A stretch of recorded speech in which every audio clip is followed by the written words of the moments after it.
সুপ্রিয় দর্শক মণ্ডলী, বিশ্ব বাংলার সাপ্তাহিক আয়োজন বিকশিত নারী মঞ্চে আপনাদের জানাচ্ছি সুস্বাগতম।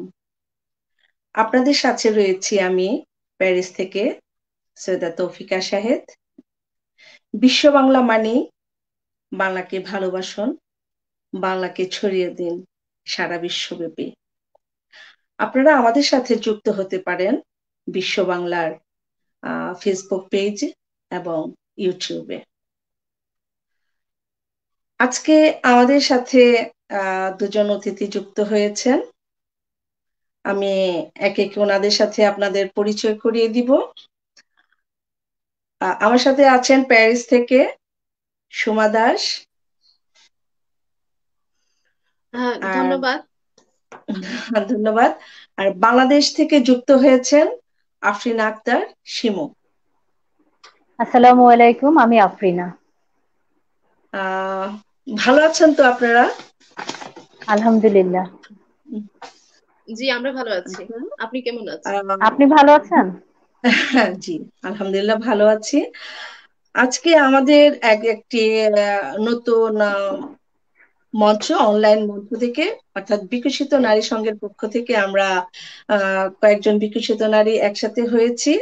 আমরা চেষ্টা করব এই মঞ্চ থেকে আরো কয়েকটি এপিসোড আপনাদের উপহার দেওয়ার জন্য। সারা বিশ্বে যারা আম, বিকশিত নারীরা আছেন ওনাদেরকে উপস্থিত করানোর জন্য আমরা চেষ্টা করব। সেই সাথে সাথে ওনাদের জীবনের অনেক ধরনের গল্প আমরা আপনাদের শোনাতে পারবো বলে আমাদের বিশ্বাস।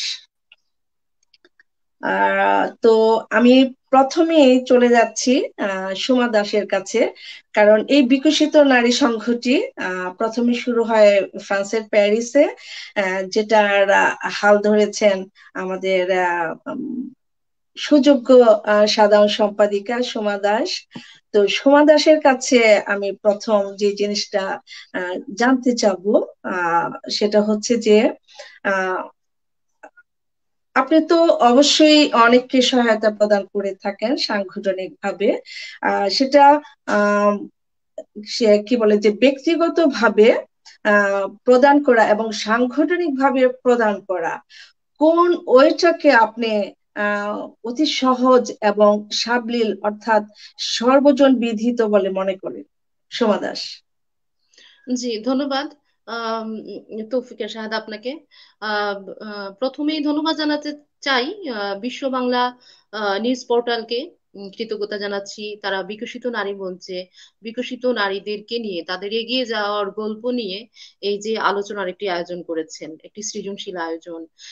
এই করোনাকালীন সময়ে এই যে এই ভার্চুয়ালি এই সৃজনশীল কর্মকাণ্ড আসলে আমাদেরকে আহ আরো এগিয়ে নিয়ে যেতে বা আমাদের নিজেদের কাজে অনুপ্রেরণা যোগায়। তো সেই জন্য তাদেরকে ধন্যবাদ জানাচ্ছি। এর পিছনে যারা কাজ করছেন, সিদ্ধার্থ দা এবং বিশ্ব বাংলার পিছনে এর নেপথ্যে যারা কাজ করছেন, কলাকুশলী সকলকে প্রীতি এবং শুভেচ্ছা জানাচ্ছি। এবং আজকের সঞ্চালক তৌফিকা শাহেদ, আপনাকে জানাচ্ছি অসংখ্য ধন্যবাদ আমাদেরকে এই লাইভে আমন্ত্রণ জানাবার জন্য। আসলে সবচেয়ে আহ, আপনি যে প্রশ্নটা করেছেন সেটা হচ্ছে বিকশিত নারী সংঘের পক্ষ থেকে আমরা মানে এখানে কিভাবে সহযোগিতা করে থাকি বা ব্যক্তিগত বা সাংগঠনিক সহযোগিতাতে পার্থক্যটাই তো বোঝাচ্ছেন। আসলে সবচেয়ে বড় কথা হচ্ছে আপনি নিজে জানেন, আপনি আপনি এই সংগঠনের প্রেসিডেন্ট। দীর্ঘদিন থেকে আজকে মানে অনেক চড়াই উতরাই পার করে, অনেক প্রতিকূলতার বলবো সবকিছু পার করে দিয়ে আজকে বিকশিত নারী সংগঠন প্যারিসে একমাত্র নারী সংগঠন এবং একটি মাত্রই প্রথম নারী সংগঠন হিসেবে এখনো আজও সমাদৃত আছে। আপনি জানেন, আপনারা যারা দেখছেন প্যারিস থেকে আপনারা জানেন। সবচেয়ে বড় কথা হচ্ছে যে সাংগঠনিকভাবে সব সময় বিকশিত নারী সংগঠন ছিল কমিউনিটির পাশে। এবং আপনারা জানেন যে আমরা বাংলাদেশে কাজ করছি, এই সংগঠন থেকে আমরা বাংলাদেশে কাজ করছি এই করোনাকালীন সময় শুধু না, আমরা বিগত দিনেও সহযোগিতা করে আসছি। বাংলাদেশে আমাদের কিছু প্রকল্প আছে, আমরা সেই লক্ষ্যে কাজ করে এগোচ্ছি। আর সবচেয়ে বড় কথা হচ্ছে যে সাংগঠনিকভাবে আসলে একটা অন্যরকম আনন্দই থাকে। সংগঠন আমরা করি ওই জন্যই যে আমরা সকলে মিলে এই কাজটি করব, এই সহায়তা প্রদান করব। আমরা সকলে মিলে করলে ওই যে কোনো কঠিন কাজ মনে হয় সহজ হয়ে যায়। আর ব্যক্তিগতভাবে আসলে এই করোনাকালীন সময়ে আমরা ব্যক্তিগতভাবেও করেছি, সাংগঠনিক ভাবেও করেছি, কিন্তু ব্যক্তিগত বিষয়টা আসলে ব্যক্তিগতই থাকে। সাংগঠনিক আমাদের মূল উদ্দেশ্যই হচ্ছে, বিশেষ করে বিকশিত নারী সংগঠনের মূল উদ্দেশ্যই হচ্ছে আমরা অসহায়দের পাশে থাকবো, দুস্থদের পাশে থাকবো। বিশেষ করে বাংলাদেশে আমরা এই কাজগুলো করেছি। এখানে যেহেতু সেই অবস্থা নাই মানুষের, কিন্তু এই করোনাকালীন সময়ে এখানে আমরা যতটুকু সহযোগিতা করার আমরা সাংগঠনিকভাবে করেছি। মানে সাময়িক যারা অসুবিধার ভিতরে দিয়ে যাচ্ছিলেন, এবং আমাদের প্রেসিডেন্ট তখন, বিশেষ করে আপনার কথাই বলছি, আপনি তখন এই করোনাকালীন সময়টাতে আপনি তখন দেশে ছিলেন, এবং দেশে আমরা দেখেছি আপনি, এবং আমরা জানি যে আমার মাধ্যমেই আপনি এখান থেকে কিছু সহযোগিতা পেয়েছেন, এবং দেশে আপনি বিকশিত নারী সংগঠনের পক্ষে এই অসহায়দের পাশে এসে দাঁড়িয়েছেন, সহযোগিতা করেছেন। আর শীত বস্ত্র তো এটা আমাদের প্রতি বছরের ব্যাপার। আমরা প্রতি বছর শীত বস্ত্র প্রদান করে থাকি আমাদের সাধ্যমতো। আমরা এটা প্রদান করি, বিতরণ করি বাংলাদেশে। বাংলাদেশে আমাদের কিছু আমরা এই কাজটা করছি, আমাদের কিছু মানুষ আছেন যারা এই কাজগুলাতে সহযোগিতা করছেন। বাংলাদেশে আমরা এই কন্টিনিউ এটা করে যাচ্ছি, এবং এবছরও শীতবস্ত্র আমরা প্রদান করব বলে সেই আশাবাদ ব্যক্ত করছি। আর সাংগঠনিকভাবে সবচেয়ে বড় বিষয়টাই হচ্ছে আসলে এই কাজগুলা করতে একটা আলাদা আনন্দ আছে, এবং সংগঠনের উদ্দেশ্যই তাই যে মানে আমরা জনগণের কল্যাণে, মানুষের কল্যাণে পাশে থাকবো, মানুষের কল্যাণে কাজ করব। তো সাংগঠনিকভাবে সহযোগিতা করার ইয়ার আনন্দটাই আলাদা, সেটা আপনি ধন্যবাদ। ভালো জানেন। হ্যাঁ, ধন্যবাদ সুমা দাস, খুব সুন্দরভাবে তুলে ধরেছেন আপনি। তো এই পর্যায়ে আমি চলে যাচ্ছি আমাদের বাংলাদেশে যিনি নেতৃত্ব দিচ্ছেন, আফরিনা। আফরিনা, আপনি কি শুনতে পাচ্ছেন আমাকে? হ্যাঁ, শুনতে পাচ্ছি। আচ্ছা, আফরিনা, আমরা জানি যে আপনি একজন বাংলাদেশে ব্যাংক কর্মকর্তা। তো পাশাপাশি সংসার ধর্ম সবকিছু মিলিয়ে বাংলাদেশের মতো এরকম একটা কঠিন পরিস্থিতির জায়গা, যেটা অবশ্যই আমরা বলবো, আমরা দেশের বাইরে থাকি বিধায় আমরা পার্থক্যটা বুঝি দেশ এবং বিদেশে। তো যাই হোক, এত ব্যস্ততার মাঝেও আপনি কি মনে করে এই সংগঠনের সাথে জড়িত হলেন, এবং কতদিন যাবত আপনি জড়িত আছেন, যদি আমাদের একটু বলেন। ধন্যবাদ। প্রত্যেকটা মানুষেরই শুধু পৃথিবীতে সে আসবে, জন্ম নিবে, নিজের জীবন যাপন করে চলে যাবে, এই মতবাদে আমি বিশ্বাসী নই। প্রত্যেকটা মানুষেরই নিজস্ব জায়গা থেকে তার কিছু করণীয় আছে।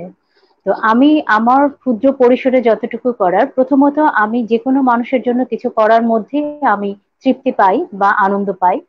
আর সংগঠনের বিষয়টা চলে এসেছে, আমি স্বপ্নদ্রষ্টা, বিকশিত নারী সংঘের স্বপ্নদ্রষ্টা তৌফিকা শাহেদের সাথে মিলিয়ে বলি, এককভাবে কোনো কিছু করার চেয়ে যদি গোষ্ঠীগতভাবে বা দলগতভাবে যদি কিছু করা যায়, সেটার ফলাফলটা অনেক বেশি সুখকর হয়, এবং অনেক অর্গানাইজড ওয়েতে করলে অনেক মানুষ এই বেনিফিটটা পায়।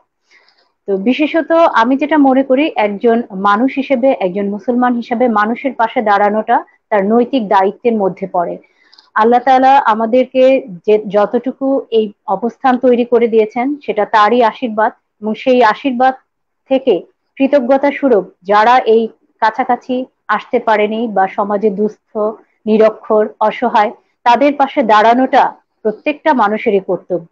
আর বিকশিত নারী সংঘ এমন একটি সংগঠন, যেটা আসলে আমি সংগঠনের বিষয়ে একটু বলি। সংগঠন মূলত একটা ইউনিফর্মে, একটা প্ল্যাটফর্মে একই মূলনীতি বা একই মন মানসিকতা চেতনা নিয়ে বিভিন্ন কিছু লোকজন একই ছত্রছায়া থেকে কাজ করার যে প্রক্রিয়া, সেটাই সংগঠন, শর্টলি যদি আমি বলি। তো সেই দিক থেকে বিকশিত নারী সংঘের সাথে দেশে এবং বাইরে যারা আছে, প্রত্যেকে আমি মনে করি যে তারা সমমনা, এবং সবাই মানুষকে করার মতো বা নিজের জায়গা থেকে কাউকে কিছু দেওয়ার জন্য যে নৈতিক বোধ, সেটা সবারই খুব প্রখর। সেই বোধ থেকে আমি এই সংগঠনের সাথে যুক্ত হয়েছি, এবং 2014 থেকে এই সংগঠনের যাত্রা এই স্বপ্ন উনি লালন করেছেন তৌফিকা শাহেদ অনেক আগে থেকেই, অফিসিয়ালি 2014-তে এটা ফর্ম করে। আমরা আমাদের জায়গা থেকে যতটুকু পারছি একেবারেই নিজস্ব সামর্থ্যের মধ্যে, আমি আবারও বলছি, কোনো আন্তর্জাতিক সাহায্য সহযোগিতা বা কোনো কিছুই নয়, একেবারে নিজস্ব কিছু লোকের আন্তরিক প্রচেষ্টা এবং সক্ষমতার দ্বার থেকেই যতটুকু আসছে তাই দিয়ে আমি এই মানুষের পাশে দাঁড়ানোটাকে আমার দায়িত্বের মধ্যে মনে করছি, এবং বিকশিত নারী সংঘের সাথে এই প্ল্যাটফর্মে থেকে আমি আমার নিজেকে খুব ধন্য মনে করছি। ধন্যবাদ। ধন্যবাদ। আসলে মনে হচ্ছে যেন আমাদের বিকশিত নারী সংঘ আজকে আপনাদের ভিতরকার এই কথাগুলোর মাঝে যেন আরো বিকশিত হয়ে উঠলো। আমি চাবো আমাদের বিকশিত নারী সংঘ এগিয়ে যাক আপনাদের মতো দক্ষ এবং সুন্দর মনের মানুষদের পরিচালনার মাধ্যমে। আমি এক্ষেত্রে আবারও চলে যাব আমাদের ফ্রান্সের সুযোগ্য সেক্রেটারি সোমা দাসের কাছে। সোমা দাস, আমি আরেকটা ব্যাপার জানতে চাচ্ছি। আহ আপনি শুধু বিকশিত নারী সংগঠনের নেতৃত্ব দিচ্ছেন না, সেই সাথে সাথে আপনি অনেক সংগঠনের সাথে জড়িত আছেন।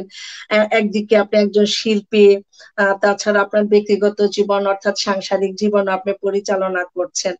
এতগুলা দিক আপনি কিভাবে সামাল দিচ্ছেন, বা এগুলা পরিচালনা করতে যে আপনি কোনো পারিবারিক সামাজিক বা পারিপার্শ্বিক কোনো প্রতিবন্ধকতা বা বাধার সম্মুখীন হয়েছেন কিনা আমাদেরকে যদি আপনি বলেন। জি, ধন্যবাদ আপনাকে। চমৎকার প্রশ্ন। আমার মনে হয় যারা কাজগুলা করেন এবং যারা ব্যস্ত থাকেন, যাদের জীবনে এই ব্যস্ততা থাকে, তারা হঠাৎ করে, যেমন এই করোনাকালীন সময়টা তার হচ্ছে সবচেয়ে প্রকৃষ্ট প্রমাণ। আমরা একটু যদি খেয়াল করি তাহলে দেখতে পাবো যে এই স্থবির সময়টাতে আসলে আমরা খুবই নিজেরাই নিজেদের জীবন মনে হচ্ছে স্থবির হয়ে যাচ্ছে। এইভাবে কন্টিনিউ চলতে থাকলে আমরা কিভাবে উম আরো স্বাভাবিক হতে পারবো এবং খুব সহজে স্বাভাবিক হয়ে উঠতে পারবো, সেটা খুব কঠিন বিষয়। মাঝে মাঝে এই চিন্তাটাও মাথায় আসে, কিন্তু তারপরে মনে হয় যে এই স্থবিরতা তো শুধু আহ জীবন বাঁচানোর জন্য, সচেতনতার জন্য। তো যাই হোক, যে কথাটি আপনি বলেছেন সেটা হচ্ছে, আমি আমার কাজকে খুব এনজয় করি। আমার মনে হয় যে যদি ব্যস্ত না থাকতাম, যদি ব্যস্ততা না থাকতো, তাইলে কিভাবে জীবন যাপন করতাম। কাজ এই যে হঠাৎ করে এই যে করোনাকালীন সময়টাতে স্থবির হয়ে গেল সকল সময়, এই সময়টাকে কিভাবে কাজে লাগাবো সেটার জন্যই আম, আমরা ঘরে বসে বিভিন্ন রকম চিন্তা ভাবনা করছি, বা সময় কাটছে না বা কাটবে কেমনে। মানে এখন মনে হচ্ছে যে যারা কাজ করি বাইরে, সাংগঠনিক কাজ হোক বা কর্মজীবী মহিলাদের যে কোনো কাজ হোক, আমরা যারা বাইরে চাকরি করছি, বা ধরেন সংগঠনের সাংগঠনিক কার্যক্রম করছি, ঘরের ভিতরে ঘরের কাজ করছি, রান্নাবান্নার কাজ করছি, সব মিলিয়েই তো আসলে জীবনের স্বাভাবিক জীবনযাপন। কিন্তু হঠাৎ করে এই যে এই ব্যস্ততা এবং মানে এই যে প্রাত্যহিক জীবনের প্রাত্যহিক কাজটা, এটা তো প্রাত্যহিক কাজ, কিন্তু আমার মনে হয় যে এই সাংগঠনিক কাজকর্ম, এরপরে নিজের কাজ, সবকিছু মিলিয়ে যদি এগুলো না থাকতো তাহলে জীবন কত থেমে যেত। আমি আসলে এই ব্যস্ততা ভীষণ উপভোগ করি, এবং এই ব্যস্ততা না থাকলে হয়তো বা জীবন গতিশীল হতো না, সেটা আমি সবসময় ভাবি। আর এই কাজগুলো না থাকলে আসলে জীবনকে এত সুন্দর করে ভাবতে পারতাম না।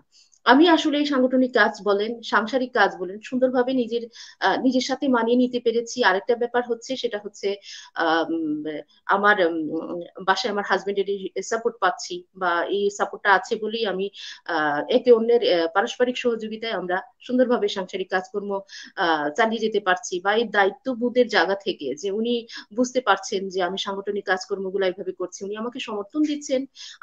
আপনি বিশেষ করে জানেন, আপনি আমার ফ্যামিলিরও মানুষ একজন। তো সেই জন্য বলছি, আপনিও নিজে জানেন যে আমি সেই প্রেরণাটা তার কাছ থেকেই পাই, মানে আমার ফ্যামিলি থেকে পাই। সেই জন্য কাজগুলা খুবই সহজ হয় এবং সহজে করতে পারি। আর সবচেয়ে বড় কথা হচ্ছে, আমার সবসময়ই মনে হয় যেটা, সেটা হচ্ছে একটা মানুষের ইচ্ছা শক্তি ভীষণ রকমের। একটা মানুষ যদি নিজের মনের ভিতরে যে তার ইচ্ছা থাকে যে আমি এই কাজগুলা করতে পারবো। আপনি দেখেন, আজকে কর্মজীবী মহিলা যারা বাংলাদেশের আর আমাদের এখানকার প্রেক্ষাপট আলাদা, কর্মজীবী মহিলাদের। অর্থাৎ বাংলাদেশে দেখা যাচ্ছে যে তার সাথে সহযোগিতা করবার জন্য হয়তোবা কাজের মানুষ দুই একজন আছেন বা বাড়িতে অনেক মানুষ থাকেন, কিন্তু এখানে আমরা জানি, আপনি জানেন যে আমরা খুব যারা কর্মজীবী মহিলা তারা সকালবেলাতে উঠে ঘরের সব কাজকর্ম করে তারপরে জবে গেলেন, বাচ্চাকে স্কুলে দিলেন, সারা দিনের কাজ শেষ করে তারপরে আবার বাড়িতে ফিরলেন, বাড়ির সিংহভাগ কাজ একলা করতে হচ্ছে। দেখা যাচ্ছে স্বামী হয়তোবা ব্যবসা করছেন বা যে কোনো কাজ করছেন, মানে সবকিছু হচ্ছে মানে একজন নারীকেই করতে হচ্ছে। এখানে কর্মজীবী নারীদের এই হচ্ছে জীবনযাপন। তারপরে হচ্ছে সবকিছু মিলিয়ে তারপরে প্রতি সপ্তাহে দেখা যাচ্ছে আমরা একদিন দুদিন ছুটি পাচ্ছি, সেই ছুটিতে হয়তো বা আমরা এই সাংগঠনিক কার্যক্রমগুলো চালিয়ে যেতে পারছি। সেখানে কিন্তু আসলে সবচেয়ে বড় কথা হচ্ছে সময়ের ব্যাপার না, সেখানে হচ্ছে ইচ্ছা শক্তির ব্যাপার। আচ্ছা।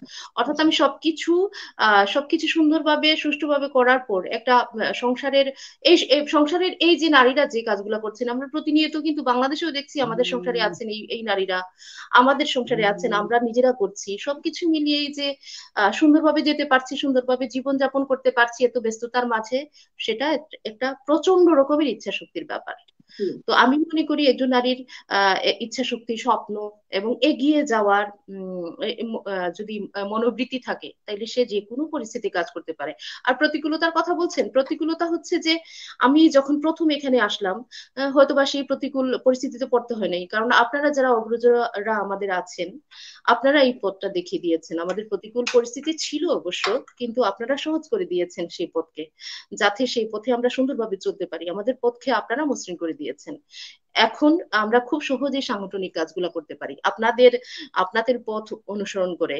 আপনি এই মহিলাদের চিন্তা ভাবনা করে, এই মহিলারা প্রথমে এখানে এসে রাজনৈতিক আশ্রয় আবেদন করেন, তারপরে নিজেদের মাঝে অনেক আপনি জানেন অনেক সমস্যার সম্মুখীন হন তারা বা হতে হয় তাদেরকে।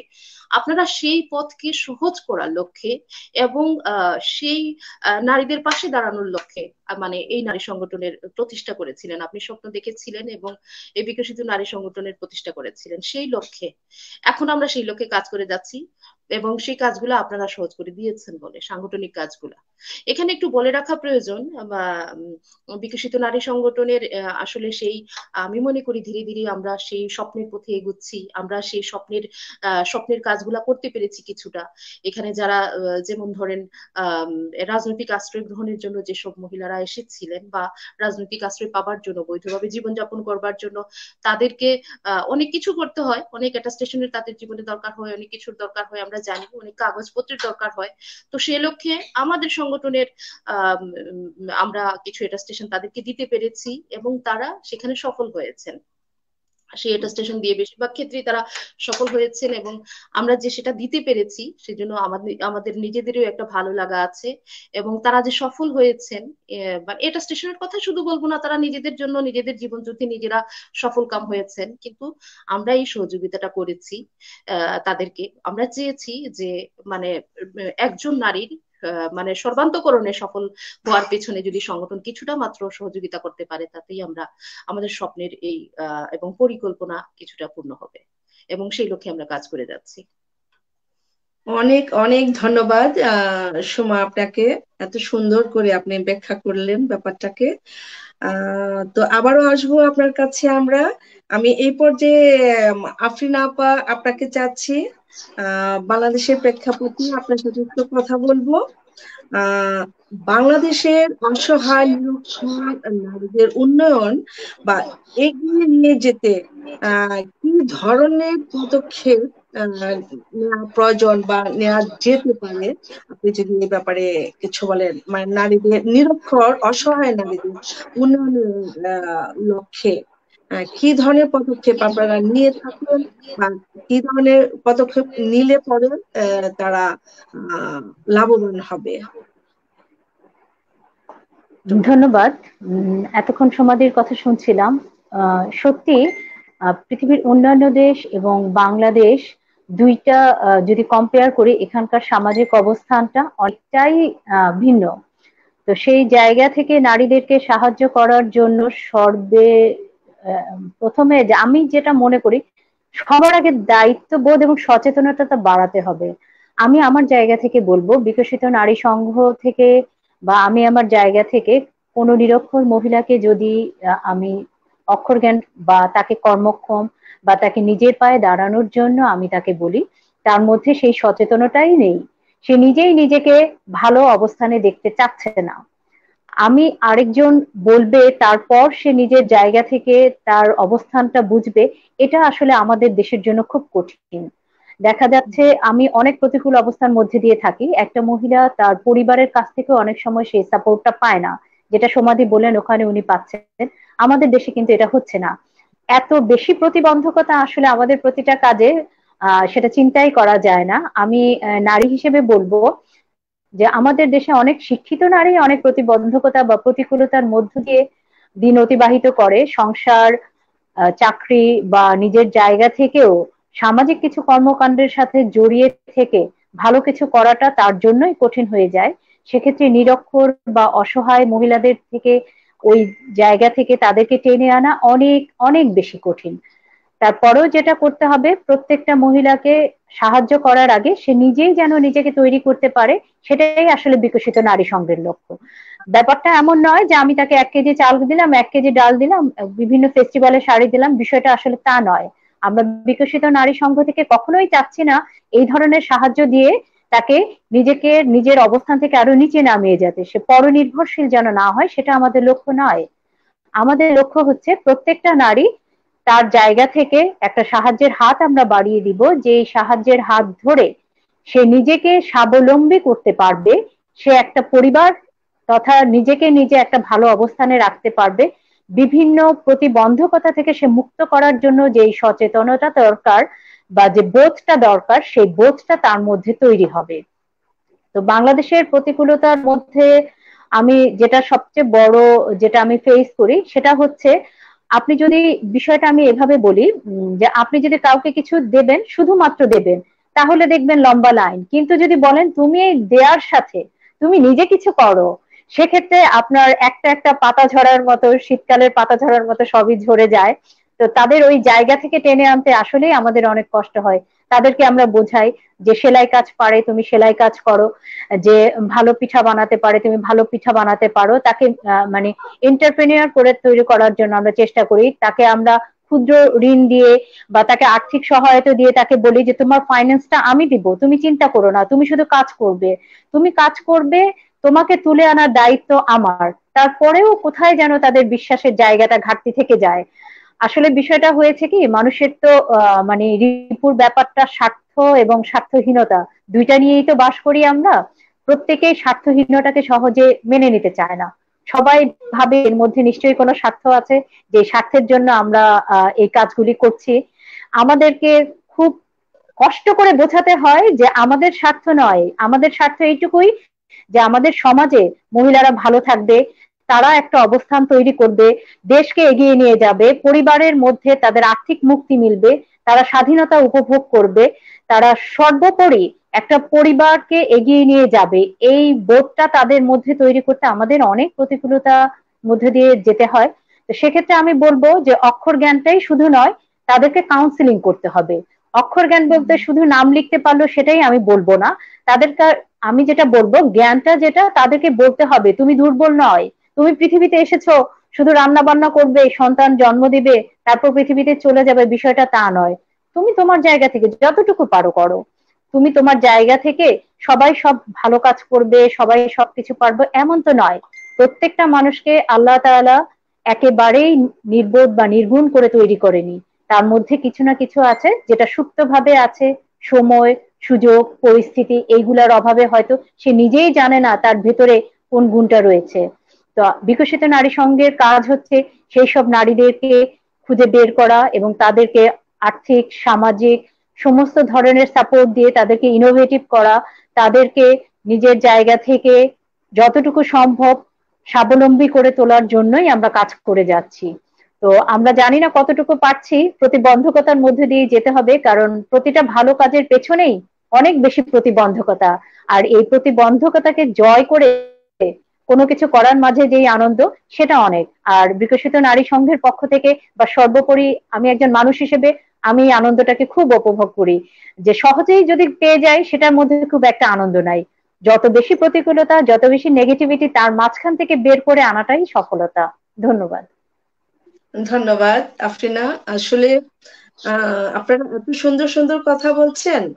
আহ কি বলবো যে মানে বিকশিত হওয়ার পাশে পাশে যেন সুঘ্রাণও পাচ্ছি আমাদের।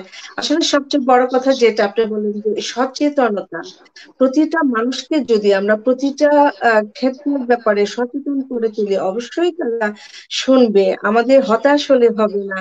কারণ আমরা, অর্থাৎ আপনারা যে কাজটাতে নেমেছি, অর্থাৎ মানব সেবা যেটাকে বলে, এখানে অবুঝ বুঝ সবাই থাকবে। তো সেক্ষেত্রে আমরা যারা কিছু হলেও বুঝি বিদায় তাদের পাশে দাঁড়িয়েছি, অর্থাৎ অবুঝদের পাশে দাঁড়িয়েছি, আমাদের এই চেষ্টা অব্যাহত থাকবে। আপনাদের এই যে আহ, কি বলে যে হাল ধরে থাকা, সেটা অবশ্যই আরো শক্ত রূপে আপনারা ধরে থাকবেন। আসলে আমাদের প্রতিটা মানুষেরই ছোট বড় দায়িত্ব থাকে, সেই দায়িত্বগুলো যেন আমরা মৃত্যুর আগ পর্যন্ত পালন করে যেতে পারি। একজন মানুষ হিসাবে এরকম মেন্টালিটি যেন আমরা ক্যারি করি। আচ্ছা, খুব ভালো লাগলো আফরিন আপনার কথা শুনে। কি বলে যে আশার আলো জ্বলে ওঠে এই ধরনের সুন্দর সুন্দর কথা শুনলে পরে। তা আবারও আমি আসবো আপনার কাছে। আমি এই পর্যায়ে চলে যাচ্ছি আমাদের ফ্রান্সের বিকশিত নারী সোমা দাসের কাছে। আমি সোমা দাসের কাছে একটা ব্যাপারে জানতে চাবো, যে আপনারা তো এখানে অর্থাৎ একটা উন্নয়নশীল দেশে আছেন, তো নারীদের এইভাবে সাংগঠনিক রূপ দিয়ে আপনারা কিভাবে নারীদের বিভিন্ন ভালো কাজে আপনারা উদ্বুদ্ধ করেন? আপনাদের সংগঠনের পক্ষ থেকে এরকম কোনো উদ্বুদ্ধকরণ কোনো কর্মকাণ্ড কি আপনারা আজ অব্দি করেছেন কিনা, যে নারীরা এগিয়ে যাবে, ইন্সপায়ার হবে কোনো কাজের প্রতি? যদি একটু বলেন প্লিজ। হ্যাঁ, জি, ধন্যবাদ আপনাকে। আম, সুন্দর প্রশ্ন। আম, আসলে বিকশিত নারী সংগঠন আহ, আহ, করবার উদ্দেশ্যগুলোর মধ্যে একটা মূল উদ্দেশ্য হচ্ছে যে নারীদেরকে এগিয়ে নিয়ে যাওয়ার স্বপ্ন দেখানো, বা নারীদেরকে এই উৎসাহ প্রদান করবার একটা ওই কার্যক্রম করা। তো সবচেয়ে বড় কথা হচ্ছে যে আমি আমার বিকশিত নারী সংগঠনের এখানকার কথা, সাংগঠনিক কথা বলছি, তার আগে আমি একটু বাংলাদেশের কথা বলতে চাই। সেটা হচ্ছে বাংলাদেশের বিশেষ করে সফল নারীদের গল্প হচ্ছে অনুপ্রেরণার গল্প, সাহসিকতার গল্প, এগিয়ে নিয়ে যাওয়ার গল্প এবং এগিয়ে যাওয়ার গল্প। আমরা জানি বাংলাদেশে যেসব নারীরা সফল হয়েছেন, আমরা তো সেই শেকড়ের মানুষ, আমরা জানি সেই অনুপ্রেরণার গল্পগুলা, এবং সেখান থেকেই আমরা অনুপ্রাণিত হই, মানে আমাদের আগামীর এগিয়ে যাওয়ার জীবনযাপন নিয়ে। তো সেগুলা কিন্তু অনেক সাহসিকতার গল্প। কারণ সবচেয়ে বড় কথা হচ্ছে আমরা জানি, এই যে একটু আগে যে আফরিনা আপা যেটা কথা বললেন যে বাংলাদেশের প্রতিবন্ধকতা, হ্যাঁ অবশ্যই এই প্রতিবন্ধকতা আছে, এবং যাকে আমি সহযোগিতা করছি তিনি বিষয়টা বোঝা খুবই জরুরি যে তার আসলে এই সহযোগিতাটা পাওয়া দরকার। কিন্তু দেখা যাচ্ছে তিনি প্রপারলি সেটা বুঝতে পারছেন না। তো সেক্ষেত্রে আসলে একটা কাউন্সেলিং দরকার। তো এই বিষয়গুলো আমরা এখানে ফেস করছি না। এই বিষয়গুলো দেখা যাচ্ছে যে আমরা এই যে কথাটা একটু আগে বললাম আপনাকে, যে আপনারা অগ্রজরা কিন্তু সেই বিষয়টা মসৃণ করে দিয়েছেন আমাদেরকে, আমাদের এই পথ স্মুথ করে দিয়েছেন। আমরা সহজেই সেই কাজগুলা সুন্দরভাবে করতে পারছি, এবং আমাদের যেটা প্রয়োজন আমরা এই জায়গা থেকে সেটা নিতে পারছি। তো সাংগঠনিক ভাবে আমি যেটা বলবো সেটা হচ্ছে, এখানে আমরা যেটা করছি সেটা হচ্ছে বিকশিত নারী সংগঠন থেকে প্রতি বছরই আমরা জাতীয় দিবসগুলা পালন করছি নিজেদের মতো করে, আনুষ্ঠানিকভাবে নিজেদের সাধ্য মতো। এবং আমরা মনে করি এখানে আসলে কর্মীদেরকে আমরা খুব একটা মনে করছি না যে কে আমার মেম্বার্স, কে আমার কর্মী, কারা এখানে থাকছেন। আমরা মনে করছি টোটাল নারীদেরকে নিয়েই আমাদের এই সংগঠন, এবং আমরা কাউকে এর বাইরে ভাবছি না। আমরা ভাবছি যারা এইসব নারীরা যারা এগিয়ে যাচ্ছেন, এগিয়ে যাওয়ার স্বপ্ন দেখছেন, যারা কাজ করছেন, কাজ করতে যাচ্ছেন, যারা আগামী জীবনকে আরো সুন্দরভাবে নিজের পরিকল্পনা মাফিক সুন্দর করে তুলতে চাচ্ছেন, সুন্দর করে জীবন যাপন করতে চাচ্ছেন, আমরা সকলকে মনে করি যে এই সংগঠনের আওতাভুক্ত। আমরা কাউকে এর বাইরে মনে করছি না। সেই লক্ষ্যে আমরা যেটা করি সেটা হচ্ছে যে যেটা বিগত দিনে করেছি সেটা হচ্ছে আমরা বিগত দিনে আমরা বিকশিত নারী সংগঠন থেকে কমিউনিটি গুণীজন সংবর্ধনা দিয়েছি, এবং ফ্রান্সের প্যারিসে যারা বিশেষ করে যেসব নারী উদ্যোক্তারা কাজ করছেন তাদেরকে আমরা সম্মাননা প্রদান করেছি। কমিউনিটি গুণীজন সংবর্ধনা দিয়েছি আমরা, এবং কমিউনিটিতে যেসব নারীরা এগিয়ে যাচ্ছেন, কাজ করছেন, নিজের সাংসারিক কাজ করে জীবন যাপনের তাদের যে সাহসিকতার গল্প এবং তাদের এগিয়ে যাওয়ার যে গল্প, তাদের বিকশিত হওয়ার যে গল্প, সেই গল্পটা সবার সামনে আনবার জন্য আমরা তাদেরকে অ্যাওয়ার্ড প্রদান করেছি, এবং কয়েকজন নারী উদ্যোক্তাদেরকে আমরা সম্মানিত করতে পেরেছি। এই যে এই কাজগুলা আমরা মনে করছি সাংগঠনিকভাবে এই কাজগুলা আরো নারী উদ্যোক্তা বাড়াবে, আরো আম, অনুপ্রেরণা জাগাবে, এগিয়ে নিয়ে যাবে নারীদের স্বপ্নের পথে, আগামীর সব নারীদেরকে, এবং তারা সেই অনুপ্রেরণার পথ দিয়ে তারা একসময় সফল হবেন। আজকে দেখেন আপনি বাংলাদেশের প্রেক্ষাপট যদি চিন্তা করেন, বাসা বাড়ি থেকে প্রতিষ্ঠান কিংবা কর্পোরেট দুনিয়ায় কোথায় নেই নারীদের অংশগ্রহণ বা অগ্রগতি। মানে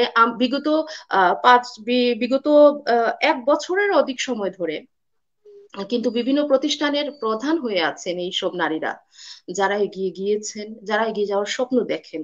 তো এই বিষয়গুলো হচ্ছে একজন নারীর, বিশেষ করে আমি মনে করি সব নারী তো আহ ভীষণ সাহসিকতার সাথে, সততার সাথে, যিনি সৎ তিনি সাহসী আমি মনে করি। যিনি সংসারে সব কাজ করেন, সংসারের সিংহভাগ কাজ করে বাইরের জব মেনটেন করছেন, বাড়িতে আসছেন, একটা সন্তান সুন্দরভাবে লালন পালন করার উদ্দেশ্যে তাকে সময় দিচ্ছেন, সবকিছু মিলিয়ে যিনি করছেন তিনি তো অবশ্যই সৎ সাহসিকতার পরিচয় দিচ্ছেন তার জীবনে। তিনি এগিয়ে যাওয়ার যদি স্বপ্ন দেখেন, তিনি অবশ্যই সেই স্বপ্ন অবশ্যই পূরণ করতে পারবেন। আজকে দেখেন সেই এই কর্পোরেট দুনিয়ায় যদি নারীদের আরো বেশি আমরা দেখতে পেতাম, যে আরো বেশি অংশগ্রহণ, আরো বেশি তারা প্রতিষ্ঠা লাভ করতে পারতেন, যদি আসলে আমাদের দেশের এই বিশেষ করে আমাদের দেশের কথা বলবো, সেখানে যদি আসলে পারস্পরিক সহযোগিতাটা থাকতো, সাংসারিক কাজের এই যে একজন নারী যে কাজগুলা করেন সেখানে যদি এই মানে শেয়ারিং থাকতো, তাই এই শেয়ারিং গুলো থাকলে মানে একজন নারী বাইরে সুন্দরভাবে সুষ্ঠুভাবে তার কার্যক্রম পরিচালনা করতে পারেন এবং তিনি আরো বেশি এগিয়ে যেতে পারেন। তো যাই হোক, সবকিছু মিলিয়ে এখানকার কথা বলবো, আপনি সাংগঠনিক কথা বলছেন যে এখানে আমরা আহ আহ মানে কি সব কাজ করে যাচ্ছি বা নারীদের অনুপ্রেরণার জন্য যেসব কাজ করে যাচ্ছি, আমার মনে হয় এই যে নারী উদ্যোক্তাদের আমরা যে সম্মাননা প্রদান করেছি আমাদের সাধ্যমতো আমাদের সংগঠন থেকে, আমাদের শুধুমাত্র একটাই লক্ষ্য যে আগামীতে এই নারী উদ্যোক্তার সংখ্যা আরো বাড়বে, এবং নারীরা তাদের আপন কক্ষপথে, আপন ভুবনে আরো বেশি আলোকিত হবেন। এটাই আমাদের লক্ষ্য, আমাদের সাংগঠনিক লক্ষ্য এটাই। আচ্ছা, ধন্যবাদ। আসলে কিছু পেলে কাজের স্পৃহা বেড়ে যায়। আপনারা এই যে নারীদের উদ্বুদ্ধ করার জন্য তাদেরকে সম্মাননা প্রদান করেছেন, আমি আশা করব প্যারিসে যারা কাজ করছেন ওনাদেরকে দেখে যারা কাজ করছেন না তারা অবশ্যই উদ্বুদ্ধ হবেন, যে ঘরে বসে সময় নষ্ট না করে কিছু করে নিজেকে মানুষ হিসাবে, যোগ্য মানুষ হিসাবে গড়ে তোলে। তো আমারও এই প্রত্যাশা রইলো যে আমি একজন মানুষ, আসলে এখানে নারী পুরুষ আমরা হয়তো উম লিঙ্গের কারণে ভেদাভেদটা বা আমাদের পরিচয়টা এরকম নারী পুরুষ সৃষ্টির আদিকাল থেকে এটা হয়ে আসছে, কিন্তু সবচেয়ে বড় পরিচয় আমরা মানুষ। হ্যাঁ, নারী এবং পুরুষ সবারই যোগ্যতর ভাবে সমাজে বেঁচে থাকার অধিকার আছে, এবং আমরা যেন যোগ্যতর ভাবে নিজেদের উপস্থাপন করতে পারি, এই প্রচেষ্টা অর্থাৎ আমাদের নারীদের থাকতে হবে বলে আমি মনে করি। তো এই পর্যায়ে আমি আবারও চলে যাচ্ছি আমার দেশে অর্থাৎ বাংলাদেশে। আফরিনা, আপনাকে আমি চাচ্ছি, আফরিনা কি শুনতে পাচ্ছেন? হ্যাঁ, শুনতে পাচ্ছি।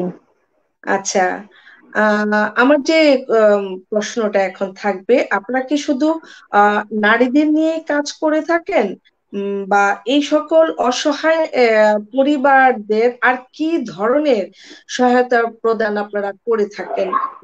এখানে কি শুধু নারীরা আছে, বা যদি নারী না থাকে অন্যরাও থাকে আপনাদের সেই কি বলে আওতায়, আপনাদের আওতায়, সেখানে কি ধরনের সহায়তা গুলি আপনারা প্রদান করে থাকেন নরমালি? ধন্যবাদ। বিকশিত নারী সংঘ যদিও নারীদেরকে নিয়েই কাজ করার কথা, তারপরেও যেহেতু এটা একটা কল্যাণমূলক প্রতিষ্ঠান বা মানব সাহায্য করার যে প্রয়াস বা মানব জাতিকে উদ্বুদ্ধ করার বা দুস্থ, অসহায়, সুবিধা বঞ্চিত, নিগৃহীত শ্রেণী থেকে তুলে আনার একটা প্রত্যয় নিয়েছে, সেক্ষেত্রে শুধু নারী নয়, আমরা এক্ষেত্রে বিশেষ করে যারা প্রতিবন্ধী, যেসব বাচ্চারা রয়েছে বা শারীরিকভাবে যে সকল অক্ষম বয়স্ক পুরুষ রয়েছে, তাদেরকেও আমরা সাহায্য সহযোগিতা করে থাকি। এই আওতায় আমরা বেশ কয়েকজনকে আমরা হুইল চেয়ার কিনে দিয়েছি। প্রতিবন্ধী বাচ্চাদেরকে সাহায্য সহযোগিতার পেছনে তাদের মায়েদেরকে আমরা উদ্বুদ্ধ করেছি, তাদেরকেও একটা কমিউনিটিতে আনার চেষ্টা করেছি। এবং এই কোভিড সিচুয়েশনের কারণে দীর্ঘ 6-7 মাস যারা কাজে বের হতে পারেনি, তাদের মুখে অন্ন তুলে দেওয়ার জন্য, যদিও অন্ন তুলে দেওয়ার দায়িত্ব সৃষ্টিকর্তার, তারই একটা উসিলা হিসেবে আমরা তাকে ক্ষুদ্র পরিসরে তাদেরকে খাদ্যের যোগান বাবদ আমরা তাদেরকে কিছু খাদ্য সহায়তা প্রদান করেছি, কিছু স্যানিটাইজ দিয়েছি, বা তাদেরকে চিকিৎসার প্রাথমিক পর্যায়ে হেল্প করার জন্য আমরা কিছু পদক্ষেপও নিয়েছি। এছাড়াও আমরা সমাদার যেটা বললেন, আমরা শীতবস্ত্র বিতরণ করে থাকি। সেক্ষেত্রে নারী পুরুষ সবাই এর আওতায় আসে। বা বিভিন্ন কল্যাণমূলক কাজে বিভিন্ন ফেস্টিভ্যাল গুলোতে আমরা যেমন ঈদ বা কোরবানির ঈদ বলেন বা ঈদ উল ফিতর বলেন, ঈদ উল আজহা যেটাই বলেন না কেন, পোশাক দিয়ে বা মাংস বিতরণ করে যতটুকু সম্ভব আমরা আসলে শুধু নারী নয়, সবাইকেই কম বেশি সহায়তা প্রদান করে থাকি। তবে যেহেতু এটা নারী সংগঠন, আমরা দেখা যাচ্ছে নারীদেরকে নিয়েই বেশি কাজ করি, কিন্তু তার অর্থ এই নয় যে শুধু নারীরাই এর আওতাভুক্ত রয়েছেন। এর আওতার মধ্যে অন্যান্য সুবিধা বঞ্চিত, দুর্বল, অসহায় শ্রেণীর লোকজনও রয়েছে।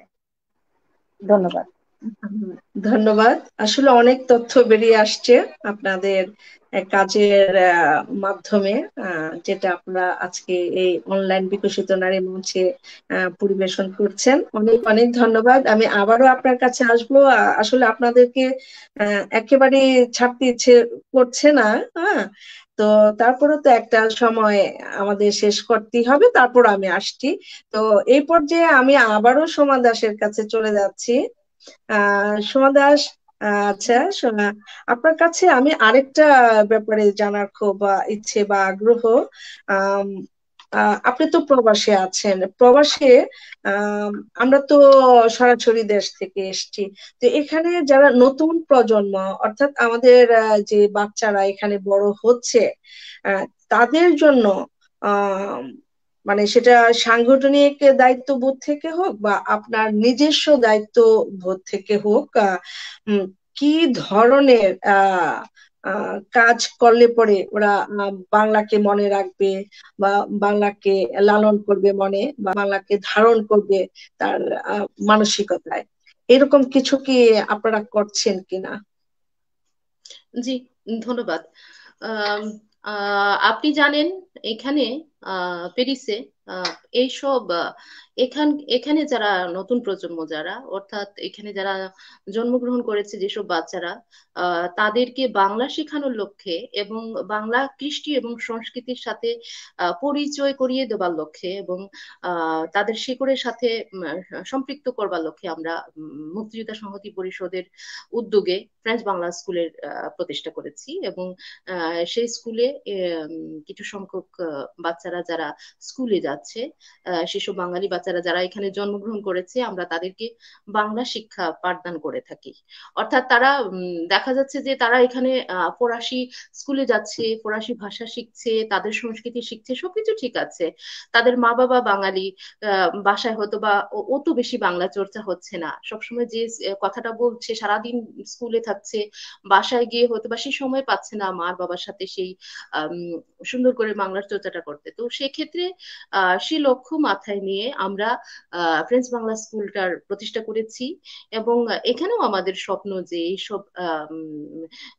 এইসব বাচ্চারা, এই প্রজন্ম সুন্দরভাবে যাতে বাংলা শিখতে পারে, এবং আমরা অনেকাংশে সফল।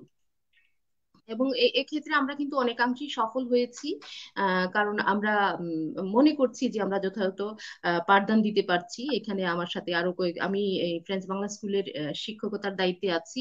আমার সাথে আরো 3জন শিক্ষক আছেন, তারাও শিক্ষকতার দায়িত্বে আছেন, এবং আমরা যথেষ্ট যত্ন সহকারে বাচ্চাদেরকে বাংলা পাঠদান দেওয়ার চেষ্টা করছি। এইসব বাচ্চারা আবার দেখা যাচ্ছে যে ঘরে গানও শিখছে, নাচও শিখছে, গিটার শিখছে, কবিতা শিখছে। সেটাও মানে একটা খুব সুখের ব্যাপার এবং আনন্দের ব্যাপার। এইসব বাচ্চারা এগুলা করতে পারছে। এবং এই এই বিষয়গুলো মাথায় রেখে আমরা যেটা করছি, ফ্রেঞ্চ বাংলা স্কুলের পক্ষ থেকে বাচ্চাদের এটা প্ল্যাটফর্ম মনে করছি, এবং বাচ্চাদেরকে আমরা জাতীয় দিবসগুলোর সাথে পরিচয় করে দিচ্ছি।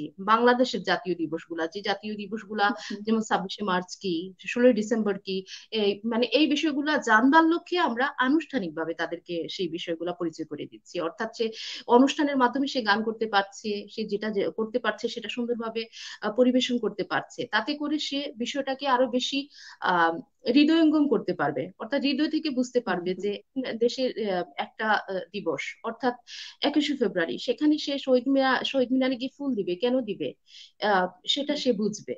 তারে যখনই এই বিষয়গুলাতে অংশগ্রহণ আমরা করাবো বা এই বিষয়গুলা তারে ব্যাখ্যা করে বুঝাবো, তখন সে নিজে থেকে যাবে। আসলে শেকড়ের ব্যাপারগুলা হচ্ছে শুধু সম্পৃক্ত করে দেওয়া। এখানে হয়তোবা তার জন্ম হয়েছে, কিন্তু আনুষ্ঠানিকভাবে আমাদেরকে চর্চার এই বিষয়গুলো অব্যাহত রাখতে হবে। এবং সেই লক্ষ্য নিয়ে কিন্তু বিকশিত নারী সংগঠনে আমরা সেই পরিকল্পনাও হাতে নিয়েছি। আমরা যখন শুরু করেছিলাম বিকশিত নারী সংগঠনের সাংগঠনিক কার্যক্রম, তখনই এই শিশুদেরও কিছু কার্যক্রম ছিল আমাদের পরিকল্পনায়। পরবর্তীতে ওই স্থানের জন্য সেটা সবসময় আমরা সংকুলন করে উঠতে পারিনি, সবসময় সেটা চর্চা করতে পারিনি, কিন্তু আমাদের এখনো মানে পরিকল্পনার ভিতরে আছে হয়তোবা লকডাউনের পরবর্তী সময়টাতে যখন আবার স্বাভাবিক জীবন যাপন হবে, তখন আমরা বাচ্চাদের নিয়ে আবার কাজ শুরু করব। কারণ এখানে এই প্রজন্মের বাচ্চাগুলাকে আসলে এই মানে চর্চার ভিতর দিয়ে রাখতে হবে, বাংলা কৃষ্টি এবং সংস্কৃতির চর্চার ভিতর দিয়ে, যাতে তারা যাতে বাংলাকে তারা না ভুলে। আপনার বাচ্চার অনেক গুণ থাকতে পারে, আপনার বাচ্চা অনেক দেশের ভাষা জানতে পারে, অনেক অনেক মানে কৃষ্টি সংস্কৃতির সাথে সে তার জানাজানি থাকতে পারে, কিন্তু সবচেয়ে বড় কথা হচ্ছে যদি সে বাংলা না জানে, সে বাংলা বাঙালি বাচ্চা হয়ে যদি বাংলা বাংলা না জানে, তাইলে সেই আমি মনে করি মানে সে এই মেধাগুলো আসলে অসার। বাংলা জানাটা খুবই জরুরি। একটা বাঙালি ছেলে মেয়ের বাংলার প্রতি অনুরক্তি থাকাটাই স্বাভাবিক, এবং সেটা জানাটাও খুবই জরুরি। এবং আমাদের উচিত, আমরা যারা বড়রা আছি, মা বাবারা আছেন, যারা অভিভাবকরা আছেন, শিক্ষকরা আছেন, আমাদের উচিত যে তাদেরকে সেই চর্চার বিষয়ের দিকে ধাবিত করা এবং তাদেরকে সেই চর্চার মাধ্যমে অব্যাহত রাখা।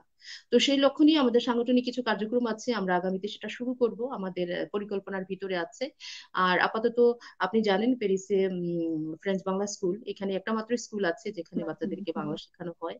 আমরা সেটা চেষ্টা করে যাচ্ছি, এবং সেই চেষ্টার মাধ্যমে দেখা যাচ্ছে যে আমরা আসলে মানে সফল কাম হচ্ছি। কারণ দেখা যাচ্ছে বাড়িতে তাদের অভিভাবকরা তাদেরকে এই চর্চার ভিতর দিয়ে রাখছেন। তো সপ্তাহে একবার দেখা যাচ্ছে যে তার স্কুল সবসময় খোলা থাকলে আমরা স্কুল বন্ধের দিন শনিবার দিন আমরা এই ক্লাসটা করে থাকি। এই লকডাউনের আগে আমরা একটা পরীক্ষা নিয়েছি, বাংলা পরীক্ষা, এবং এই বৈশ্বিক করোনাকালীন সময়ের জন্য আপাতত আমরা স্কুলের কার্যক্রম বন্ধ রেখেছি। পরিস্থিতি স্বাভাবিক হলে আবার আমরা স্কুলের পাঠদান শুরু করব। আসলে ধন্যবাদ দিলে মনে হয় ছোট হয়ে যাবে ব্যাপারটা। নিজের দেশের ভাষাটাকে লালন করা, নিজের দেশের ভাষাটাকে নতুন প্রজন্মের কাছে তুলে ধরা, তাদেরকে সেই ভাষাটা শিক্ষা দেয়া, এই যে আপনারা নতুন প্রজন্মকে এগিয়ে নিয়ে যেতে অক্লান্ত পরিশ্রম করে যাচ্ছেন। আসলে আমি এটাই বলবো যে পুরো বাঙালি জাতি, বাংলাদেশিরা আপনাদের কাছে ঋণী হয়ে থাকবে চিরদিন। তারপর আমি বলবো যে সবাই সবার দায়িত্ববোধ থেকে এগিয়ে আসুন। আমরা আমাদের নতুন প্রজন্মের কাছে আমাদের ভাষা, আমাদের কৃষ্টি, আমাদের কালচার তুলে দিই। ওরা যেন শিকড়কে ভুলে না যায়, ওরা যেন একসময় বলতে পারে যে আমার পূর্বপুরুষরা বাংলাদেশী ছিলেন। তো খুব ভালো লাগলো আসলে। এই সমস্ত কথাগুলি শুনলে হৃদয়ে খুব দোলা লাগে, মনটা ছুটে যায় সেই মাতৃভূমিতে। যাই হোক, খুবই ভালো লাগলো সুমন দাস আপনার কথাগুলো। আমরা আবারও চলে যাচ্ছি সেই মাতৃভূমিতে। আফরিনা, আপনাকে চাচ্ছি। আফরিনা, আপনার কাছে একটা ব্যাপার জানতে চাচ্ছি, যেটা বর্তমান সময়ে আমাদের দেশে খুব বেশি আমরা লক্ষ্য করছি। সেটা হলো যে আমাদের দেশের নারীরা বিভিন্নভাবে ভায়োলেন্সের শিকার হচ্ছেন। তো এই ভায়োলেন্স থেকে আমি কিভাবে নিজেকে রক্ষা করতে পারবো, আর রক্ষা করতে হলে কতটুকু সচেতন এবং সুশিক্ষা বা স্বশিক্ষার প্রয়োজন বলে আপনি মনে করেন? একজন নারীকে কতটুকু সচেতন হতে হবে বা কতটুকু জানতে হবে কিভাবে নিজেকে রক্ষা করতে হয় এই ভায়োলেন্স থেকে? ধন্যবাদ। এটা আসলে এত সমসাময়িক একটা প্রশ্ন, যে এটা নিয়ে আলোচনা করলে আসলে শেষ হবে না। তারপরেও আসলে ভায়োলেন্স জিনিসটাই শুনতে যেরকম আহ মানে শ্রুতিকটু, আসলেই ভায়োলেন্স জিনিসটা মানুষের জীবনেও কটূক্তি বয়ে আনে, মানুষের জীবনে দুঃখবোধ নিয়ে আসে। তো ভায়োলেন্স আসলে আমি যদি এটা ক্লাসিফাই করি, আমি কয়েকভাবেই বলবো। ভায়োলেন্স শুধুমাত্র একটা দিক থেকে হয় না, এটাকে আমরা ক্যাটাগরি ওয়াইজ নিলে এটা সাইকোলজিক্যাল হতে পারে, ফিজিক্যাল হতে পারে, ইকোনমিক্যাল, সোশ্যাল, ইভেন দো স্পিরিচুয়ালও হতে পারে। বিষয়টা যদি আমি ব্যাখ্যা করি, আহ প্রথমে আসি আমি সাইকোলজিক্যাল ভায়োলেন্স। এইটা চোখে দেখা যায় না, একটা নীরব ঘাতক। একটা মানুষকে আপনি মানসিক ভাবে প্রতিনিয়ত মানসিক ভাবে তাকে টর্চার করে যাচ্ছেন, মানসিক ভাবে তাকে হেয় করে যাচ্ছেন। আনফর্চুনেটলি বিশেষ করে পুরুষতান্ত্রিক সমাজ ব্যবস্থায় এই জিনিসটা বেশি ঘটে থাকে। আর আমি যেহেতু বাংলাদেশে থাকি, একজন বাঙালি, আমি জানি না বিশ্বের অন্যান্য দেশে কতটা প্রকট। আমাদের দেশে এইটা এতটাই প্রকট যেটা চিন্তা করা যায় না। আমাদের দেশে শিক্ষিত অশিক্ষিত প্রত্যেকটা নারী কম বেশি মানসিক যে ভায়োলেন্সটা এটার শিকার হচ্ছে। কেউ বলছে, কেউ বলছে না। কেউ সুন্দর হাসির আড়ালে লুকিয়ে যাচ্ছে, কেউ বা চোখের পানিতে লুকিয়ে যাচ্ছে, বাট সে ভায়োলেন্সের শিকার হচ্ছে, এটাই সবচেয়ে বড় কথা। আর ফিজিক্যাল ভায়োলেন্স, সেটা তো একটু রুট লেভেলে, একটু দরিদ্র শ্রেণীতে হর হামেশাই দেখা যাচ্ছে, যেটা কোনোভাবেই কাম্য না। যেখানে আইন করে সরকার শিক্ষা ব্যবস্থা থেকেই প্রহার শব্দটাকে তুলে এনেছে, সেখানে ফিজিক্যাল ভায়োলেন্স আমাদের দেশে নারীরা প্রতিনিয়তই হচ্ছে, শুধুমাত্র সংসারকে টিকিয়ে রাখার ভয়ে বা সামাজিক লজ্জাবোধ থেকে এই জিনিসটা তারা গোপন করে যাচ্ছে। বাচ্চাদের কথা চিন্তা করে একটা সংসারকে টেনে নিয়ে যাওয়ার স্বার্থে বাবা মা দুইজনের যে আলাদা হয়ে যাওয়ার বিষয়টা, বাচ্চাদের উপর যে নেতিবাচক প্রভাব পড়বে, সেটা থেকে বাচ্চাদেরকে সেভ করার জন্য একটা মহিলা দিনের পর দিন এই ভায়োলেন্স গুলি প্রতিনিয়ত মাথা পেতে নিচ্ছে। আর ইকোনমিক্যাল ভায়োলেন্স, সেটা তো বলাই বাহুল্য। আসলে যে কোনো মানুষের অর্থনৈতিক মুক্তিটা খুব দরকার। যে সকল নারীরা আমাদের দেশে এখনো আর্থিকভাবে মুক্তি লাভ করেনি, তাদের অন্য দিক থেকে মুক্তি লাভ ভাবে যে স্বাবলম্বী, সে নিজেও ভায়োলেন্সের শিকার হয়। আর যেখানে আর্থিকভাবে স্বাবলম্বী যেসব নারীরা নয়, তাদের তো বলাই বাহুল্য। অনেক নারী আছে যারা সার্ভিস করছে বা বিজনেস করছে, বাট মাস শেষে বেতনের টাকাটা তাদের হাজবেন্ডের হাতে তুলে দিচ্ছে না কেন, সেটা নিয়েও তাকে ভায়োলেন্সের শিকার হতে হচ্ছে। শুনতে যদিও ভালো লাগছে না, তারপরও আমি প্র্যাকটিক্যাল সিনারিও থেকে বলছি যে এই জিনিসটা হচ্ছে। আর সামাজিক ভাবে তো হচ্ছে, পথে ঘাটে হচ্ছে, স্পিরিচুয়াল ভায়োলেন্সটা হচ্ছে। এটা হচ্ছে একটা কাস্টম। একটা মেয়ে একটা ছোটবেলা থেকে তার একটা কৃষ্টি, তার একটা পারিবারিক শিক্ষা বা তার এক পারিবারিক আবহাওয়ার মধ্য দিয়ে বড় হয়ে যাচ্ছে, কিন্তু সেই মেয়েটাকেই যখন শ্বশুর বাড়িতে যেতে হচ্ছে, তার সমস্ত কিছু জলাঞ্জলি দিয়ে সেই পরিবারের সমস্ত কিছু ধারণ করা হচ্ছে। তখন সে বলতেও পারছে না যে সে কি খেতে পছন্দ করতো। তখন তার শ্বশুর বাড়িতে তার হাজবেন্ডের যেটা পছন্দ, টেবিলে সেই ডিশটাই যাচ্ছে, বাজার থেকে সে ফর্দটাই আসছে। এবং ডে বাই ডে দেখা যাচ্ছে আমাদের মহিলারা এতটাই ত্যাগী যে সে নিজেকে ওই কালচারের সাথে অভ্যস্ত করে ফেলছে। তো এগুলা ভায়োলেন্সের সবচেয়ে বেশি যেটা আমাদের দেশে এখন হচ্ছে, মানে সরি আমি বলতে যেয়ে আমি লজ্জাবোধ করছি, যে সেক্সুয়াল ভায়োলেন্স যেটা হচ্ছে, মনস্ট্রেশন যেটা হচ্ছে, এটা খুবই দুঃখজনক। তো এই জিনিসটা থেকে আমি যদি ওভারকাম করতে চাই, যে আমার প্রশ্ন ছিল যে ভায়োলেন্স এবং এটাকে ওভারকাম করার জন্য কি কি স্টেপ নেওয়া যেতে পারে, সেটা হচ্ছে আমি আবারও সেই জিনিসটা বলবো, সচেতনতা সবার আগে এটাই দরকার।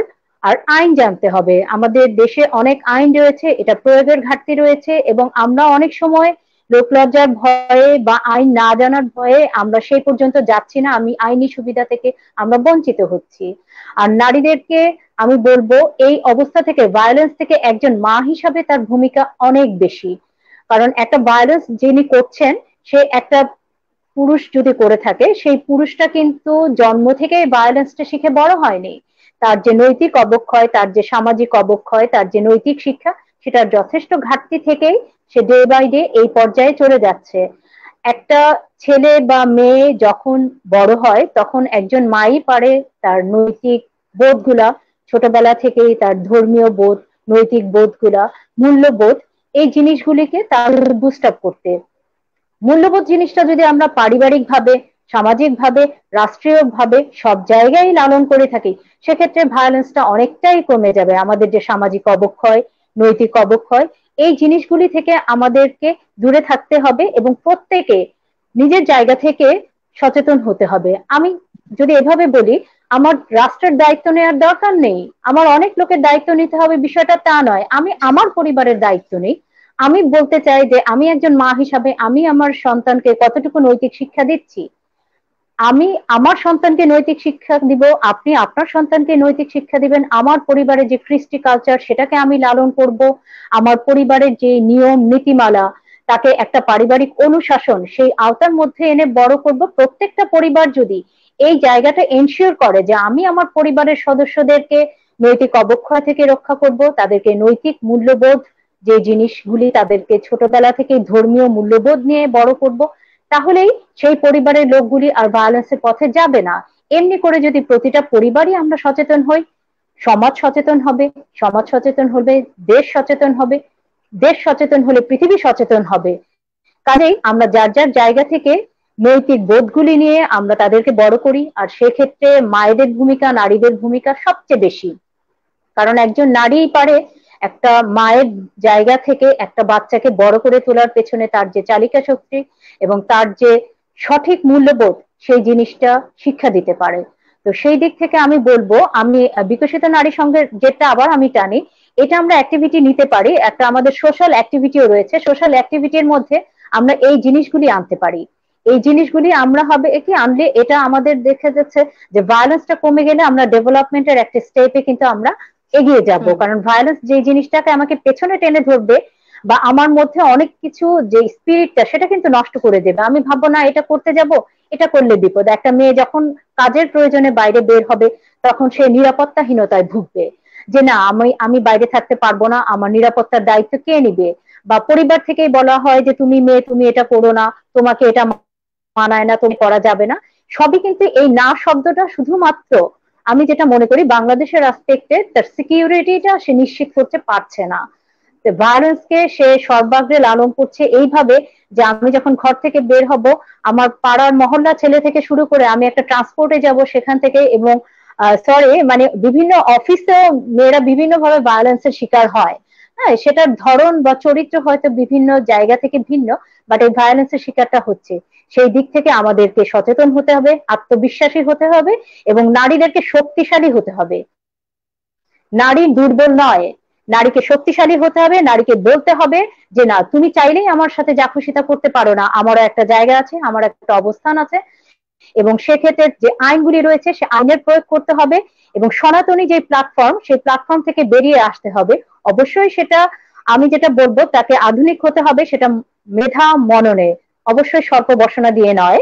আমি যেটা বলবো, স্মার্ট হও, তুমি তোমার জায়গা থেকে স্মার্ট হও, এই ভেবে যে আমি আমার রেসপন্সিবিলিটি কি, আমার রোলটা কি, আমার পারিবারিক জায়গা থেকে আমার কি করণীয়, সেই জিনিসগুলিকে নিয়ে তুমি যথেষ্ট জ্ঞান সমৃদ্ধ হও এবং সেভাবে তুমি নিজেকে পরিচালনা করো।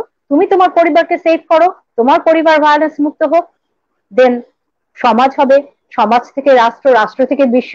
আমরা সবাই যদি নিজের পরিবার থেকে এই জিনিসগুলি তৈরি করতে পারি, তাহলে আমি বিশ্বাস করি ভায়োলেন্স শব্দটা আর কোনোখান থেকেই তৈরি হওয়ার জায়গাই পাবে না। ধন্যবাদ। আসলে অনেক অনেক ধন্যবাদ আফরিনা, আপনাকে ছাড়ছি না। আপনার কথার এই ধারাবাহিকতায় আপনার কাছ থেকে আরেকটু আমি জানতে চাচ্ছি যে একটি দেশের উন্নয়ন বা সার্বিক উন্নয়ন বলতে যে কথাটি আছে, সেটা সেই উন্নয়নের ক্ষেত্রে নারীর ভূমিকা কি আছে? যদি থেকে থাকে, আপনি ছোট্ট করে যদি আমাদের বলেন যে কি ধরনের ভূমিকা বা সহযোগিতা আছে নারীদের, প্লিজ। অবশ্যই। আমি আহ, আহ, বিদ্রোহী কবি কাজী নজরুল ইসলামের ভাষায় সবাই জানেন লাইনটা, তারপরেও বলি, এই পৃথিবীতে যত মহান সৃষ্টি চির কল্যাণকর, অর্ধেক তার করিয়াছে নারী, অর্ধেক তার নর। সেইখানে আমি নারীদেরকে বাদ দিয়ে চিন্তাই করতে পারি না। আমি যদি আরো আগে যাই, ইসলামে নারীর অধিকার সবচেয়ে বেশি নিশ্চিত করেছে। আমরা যদিও ইসলামের দোহাই দিয়ে অনেকেই ভুল ব্যাখ্যা করে থাকি, কিন্তু আমরা নিজেরাও জানি না ইসলাম নারীদেরকে কতটুকু সম্মান দিয়েছে। ইসলাম নারীদেরকে কখনোই বলেনি যে তুমি ঘরবন্দি থেকো, তাকে জ্ঞান অর্জনের জন্য শুধু চীন পর্যন্ত যেতে বলেছে। আমি যদি উদাহরণ হিসাবে বলি, যে আমাদের ইসলামের সর্বপ্রথম যিনি মুসলমান হয়েছেন বিবি খাদিজা রাদিয়াল্লাহু আনহু, উনি নিজেই কিন্তু একজন ব্যবসায়ী ছিলেন।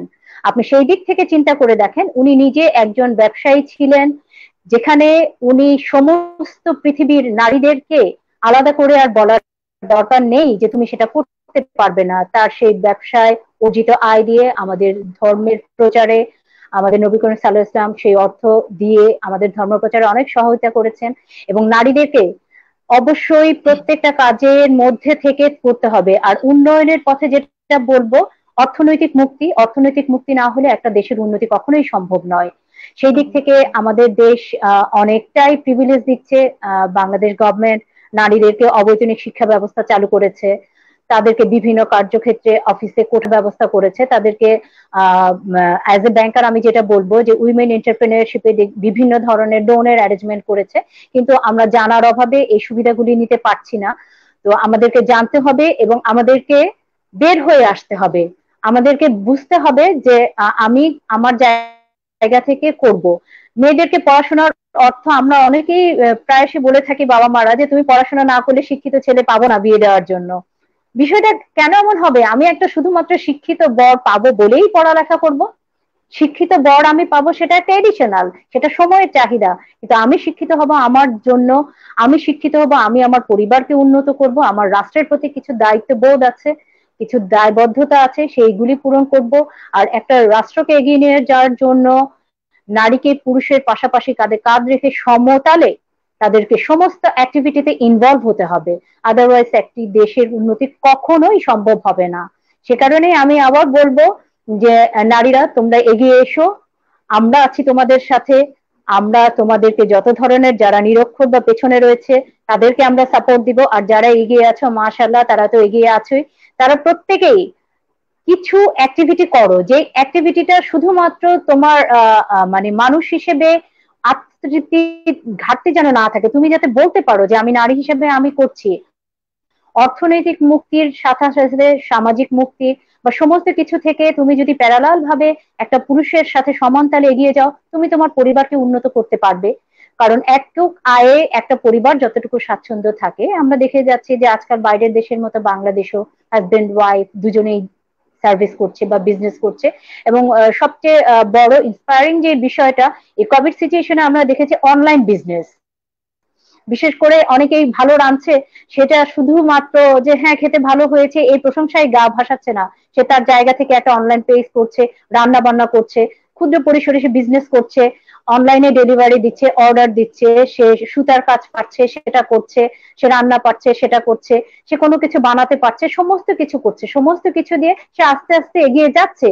এবং এই অগ্রগতি ডিজিটাল বাংলাদেশ বলেন বা উন্নত বাংলাদেশ বলেন, সেই অগ্রগতির একটা স্টেপ আমি বলবো। আজকে যে অনলাইনে বিজনেস করছে মহিলারা, অনেক জায়গা থেকে প্রথম দিক থেকে অনেক প্রতিবন্ধকতা পরিবার থেকে এসেছে, যখন দেখছে যে না এটা থেকে তার একটা আর্থিক মুক্তি মিলছে, পরিবার এগিয়ে যাচ্ছে। এবং আমরা সর্বোপরি আমাদের ওদার্য মানসিকতাটাকে আমরা ধারণ করছি। একটা সময় আমরা এই জিনিসগুলিকে ভালো চোখে না দেখলেও এখন আমরা যথেষ্ট শ্রদ্ধার সাথে দেখি, কারণ কোনো কাজকেই ছোট করে আর দেখছি না। এই জিনিসটা থেকে আমি বিশ্বাস করি অনেকেই এই ভ্রান্ত ধারণা থেকে বের হয়ে আসছে, সেই অগ্রগতি হচ্ছে, মানুষের মধ্যে সেই বোধ তৈরি হচ্ছে, মানুষ রেসপেক্ট করা শিখছে, নারীদেরকে বিভিন্ন কাজে উৎসাহিত করা শিখছে। যেমন সোমা দাস যেটা বললেন যে তার হাজবেন্ড তাকে সাপোর্ট দিচ্ছে বলে সে করতে পারছে। তো সেই জায়গাটা থেকে আমি প্রত্যেকটা পুরুষকেও আহ্বান করব যে আপনারা আপনাদের পাশে মা, স্ত্রী বোন, কন্যা সন্তান, সবাইকে যার যার জায়গা থেকে তারা কোনো কিছু করতে চাইলে তাদেরকে ইকোনমিক্যালি হোক বা সোশ্যালি হোক, সব জায়গা থেকে তাদেরকে এনকারেজ করেন তারা যাতে ভালো কিছু করতে পারে, কারণ তারা ভালো কিছু করতে পারলেই দেশ এগিয়ে যাবে। আর একটি সুবিনিময় দেশকে পেয়েছি, আমরা এই দেশটাকে একটি সফল সুন্দর দেশ হিসাবে দেখতে পাই, এই আশা আমরা সবাই ব্যক্ত করব। আর আরো একটু সুসংবাদ দিচ্ছি যে সাউথ এশিয়ান কান্ট্রির যদি আমরা অ্যানালাইসিস করি, লাস্ট 15 ডেজ এর অনেক পত্রিকায় আপনারা দেখে থাকবেন, ইন্ডিয়া, নেপাল, বাংলাদেশের যে ইকোনমিক গ্রোথ সেটাকে সবাই অ্যাপ্রিসিয়েট করছে। এটা আমাদের জন্য একটা আশীর্বাদ। আমরা নারীরাই এগিয়ে যাচ্ছি এবং যাব, যাতে আমরা এক সময় যে উন্নত বিশ্বগুলির সাথে আমরা সমান তালে পাল্লা দিয়ে কম্পিটিশন করে চলতে পারি, যাতে বাংলাদেশের মানচিত্র পৃথিবীর বুকে আরো স্বর্ণাক্ষরে আরো স্বর্ণোজ্জ্বল ভাবে আসতে পারে। সেজন্যই আমি নারীদেরকে বলবো তোমরা এগিয়ে আসো। আর সে কারণেই আমি সেই প্রশ্নের উত্তরে বলবো, অবশ্যই অবশ্যই নারীকে নিয়েই উন্নয়ন হবে, নারীকে বাদ দিয়ে নয়। ধন্যবাদ। ধন্যবাদ। আসলে আহ যেটা আপনি শুরুতেই বলেছিলেন যে এই বিশ্বে যা কিছু সৃষ্টি চিরকল্যাণকর, অর্ধেক তার আনিয়াছে, কি আনিয়াছে নারী, অর্ধেক তার নর। আসলে নারী এবং পুরুষের সম্মিলিত প্রচেষ্টাই সবকিছু সম্ভব হয়ে ওঠে। বিশেষ করে মেয়েদের ক্ষেত্রে, আমাদের মেয়েদের বেলায় অনেক প্রতিবন্ধকতার সৃষ্টি হয় সমাজে চলতে গেলে, বা সেটা হোক শিক্ষা ক্ষেত্রে, সেটা হোক সংসার জীবনে, সেটা হোক কর্মক্ষেত্রে।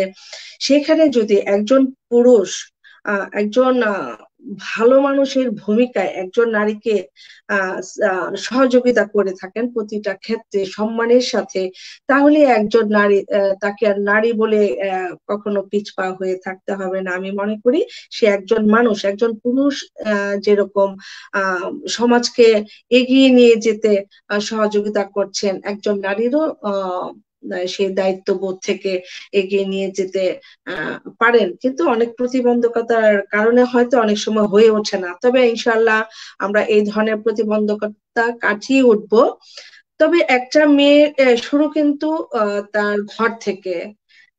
এরকম যখন একটা মেয়ে তার বাবার আন্ডারে থাকে বা ভাই থাকেন, হ্যাঁ, সেখানে বাবা ভাই যদি মেয়েটাকে এগিয়ে যেতে সার্বিকভাবে সহযোগিতা করেন, সেটা হোক মানসিক, সেটা হোক আর্থিক, সেটা হোক সামাজিক, এই সমস্ত ব্যাপারগুলাতে যদি পরিবার থেকে সাপোর্ট মেলে, তাহলে একটা মেয়ের জীবনে কখনো পিছিয়ে থাকার কোনো কারণ আমি মনে করি থাকবে না।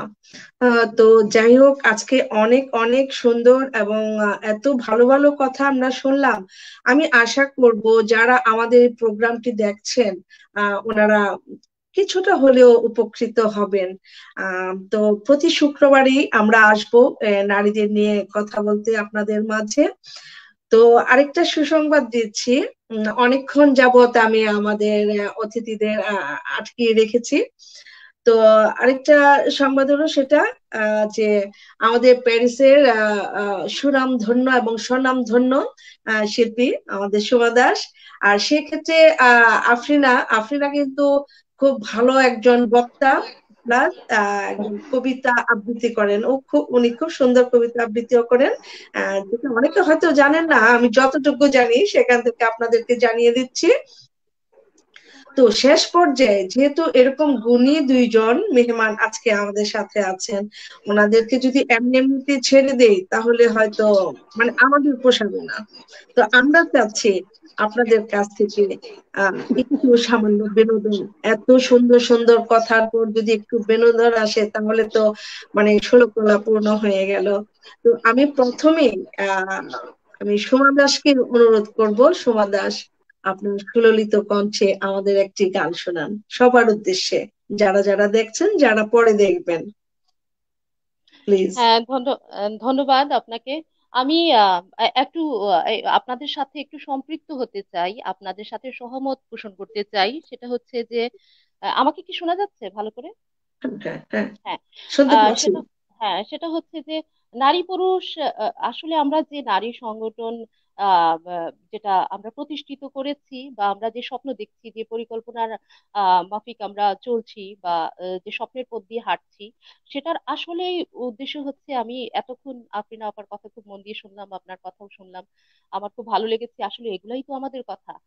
সবচেয়ে বড় কথা হচ্ছে যে আমরা এই যে এগিয়ে নিয়ে যাওয়ার গল্প বা এগিয়ে যাওয়ার গল্প নারীদের, সেই গল্পে আর একটু এড করে বলতে চাই যে শুধুমাত্র মানে নারীবাদী কোনো আন্দোলনের জন্য নারী সংগঠন নয়। আমি একটু নো। কিছু কিছু মানুষের এই ভুল ধারণা আছে, সেটা একটু ভেঙে দিতে চাই। সেটা হচ্ছে প্রাকৃতিক ভারসাম্য আমরা নষ্ট করতে চাই না। অর্থাৎ লিঙ্গান্তরে হয়তো বা নারী আর পুরুষ, নারী পুরুষের সম্পর্ক যদি আমরা একটু ব্যাখ্যা করি, তাহলে শুরুই কিন্তু একজন নারী আর পুরুষের সম্পর্কটা শুরুই হয়েছে মা ছেলে থেকে। তো মা ছেলে থেকে যে যে যে জায়গা থেকে এই সম্পর্কটা শুরু, সেই জায়গা থেকে যদি আমরা একটু একটু বিবেচনা করি, তাইলে আসলে পুরুষদের গুরুত্ব, নারীর সমান অধিকারের ক্ষেত্রে পুরুষের গুরুত্ব অপরিসীম।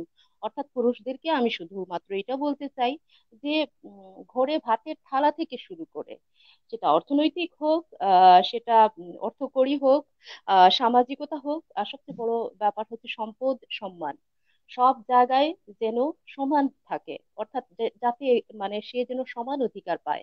এটা প্রতি ধর্মেই বলা আছে। মায়ের জায়গাটা প্রত্যেক ধর্মে সবচেয়ে উঁচু স্থান দেওয়া হয়েছে। তো সেই জন্য আমি সেই জায়গা থেকে বলতে চাই, পুরুষদের আসলে এই ব্যাপারে, মানে এই নারীদেরকে এগিয়ে নিয়ে যাওয়ার ব্যাপারে, পুরুষের এই যে সমান অধিকার দেওয়ার ব্যাপারে গুরুত্ব ভীষণ অপরিসীম। এবং সেই লক্ষ্যে আমি মনে করব বা আশা করব যে সকলেই এগিয়ে আসবেন, এবং সমাজ যদি সেই ব্যবস্থাটা নিশ্চিত করতে পারে, বিশেষ করে আমাদের বাংলাদেশের প্রেক্ষাপটে সেই সেই ব্যবস্থাটা নিশ্চিত করতে পারে যে পারিবারিক ভাবে মেয়েরা বাধাগ্রস্ত হচ্ছে না। অর্থাৎ পুরুষদের কাজটা হচ্ছে, প্রধান কাজটা হচ্ছে বাধা না দেওয়া। আর আপনার কন্যাটি যদি সকল রকমের মেধার বিকাশ করতে চায়, তাকে সেই ব্যবস্থা করতে দেওয়া উচিত।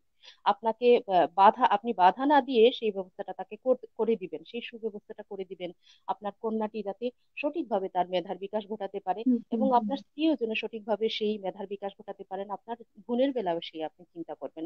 তো সেই জন্য প্রত্যেক নারী স্বজনদের প্রতি এই মনোভাব পোষণ করতে হবে। তো সেটা যদি আপনারা করতে না পারেন, বাধা দিবেন না।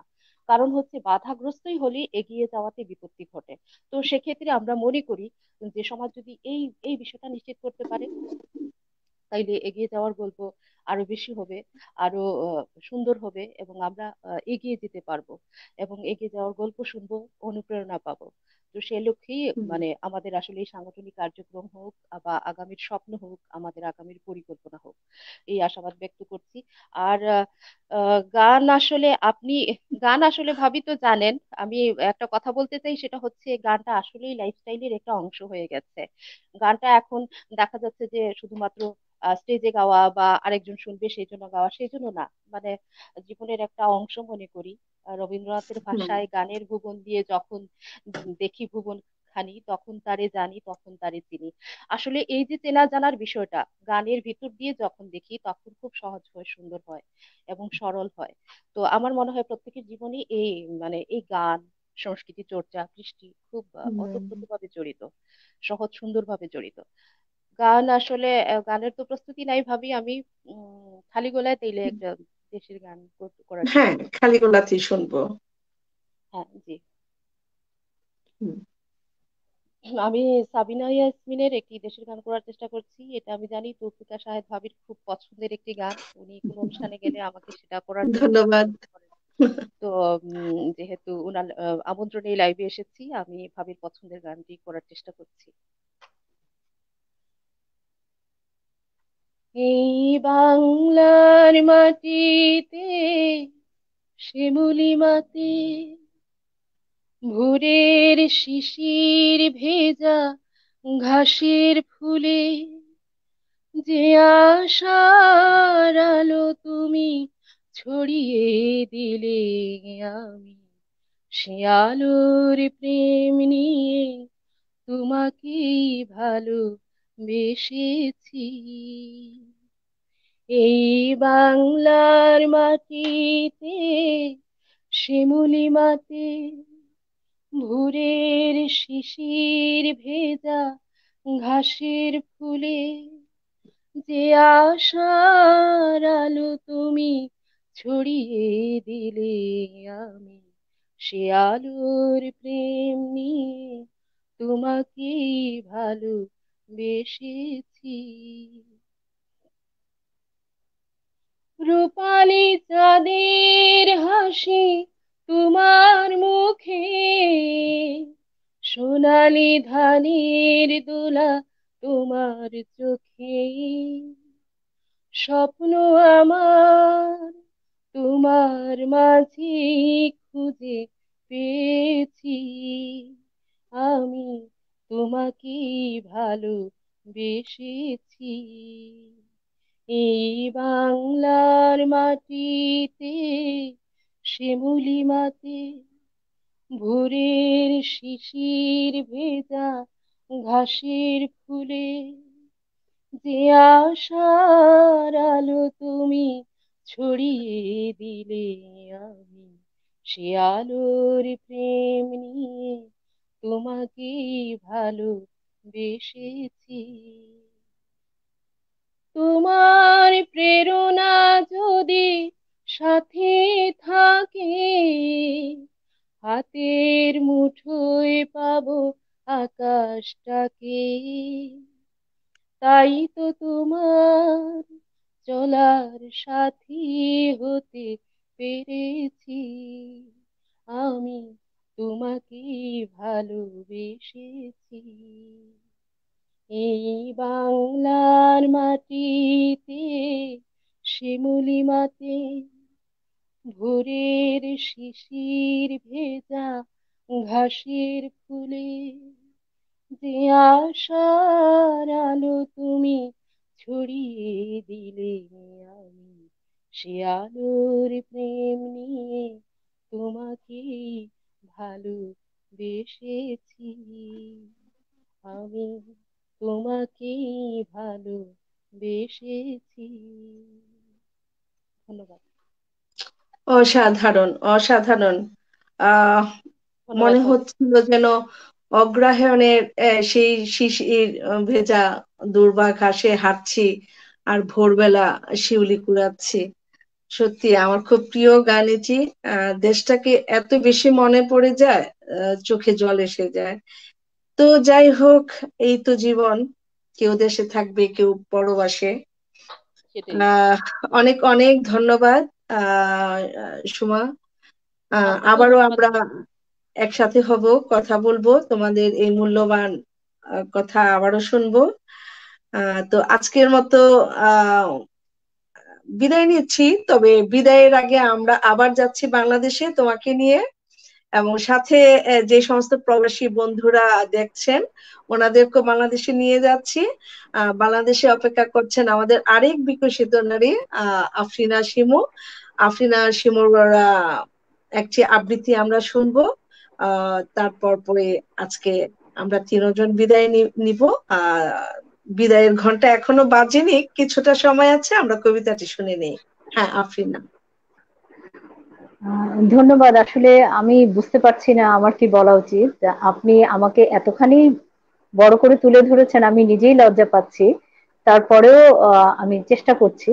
মানে নারীদের জায়গা থেকে আমার নিজেরও একটা প্রশ্ন যে আসলে মেয়েদের বাড়ি কোনটা? বাবার বাড়ি, শ্বশুর বাড়ি, ছেলের বাড়ি, নিজের বাড়ি বলে আসলে তার কোনো বাড়িই নেই। তো এটা আমাকে খুব তাড়িত করে। তো সেই আহ ধরনেরই একটা কবিতা আমি বলছি ছোট্ট করে। ভালো না লাগলে আমি আগে থেকেই ক্ষমা চাইছি, আর ভালো হলে তো নিজেকে ধন্য মনে করব। তো যাই হোক, ছোট থেকে মার মুখে শুনেছি বাপের বাড়ি নাকি মেয়েদের নিজের বাড়ি নয়। বিয়ে হয়ে যখন শ্বশুর বাড়ি এলাম, প্রায়ই শ্বশুর মশাই বলতেন, আমার বাড়িতে এসব সহ্য করব না, এসব চলবে না। সেই দিনই বুঝে নিয়েছিলাম এই বাড়িটা আমার শাশুড়ি মায়েরই বাড়ি নয়, আর আমার তো প্রশ্নই ওঠে না। আমার বিয়েতে পাওয়া গয়না বিক্রি করে আর কিছু লোন করে আমার স্বামী ফ্ল্যাট কিনলেন। আমি মনের মতো করে সাজালাম, ভাবলাম আমার বাড়ি। বুধবার করে দুপুরবেলা খালপাড়ের কাজের মেয়েদের নিয়ে শুরু করলাম সেলাই ক্লাস। একদিন আমার স্বামী জানতে পেরে স্পষ্ট ভাষায় বলে দিলেন, আমার বাড়িতে বস্তি ঢোকানো চলবে না। সেই দিন আবার বুঝলাম এই চার দেয়াল, আর ছাদটাও আমার বাড়ি নয়। তারপর ছেলে এসে বলল, বাবা তো নেই, এবার বাড়ি বা ভাড়া দিয়ে চলো আমার বাড়ি। মনে মনে হাসলাম। তারপর একটু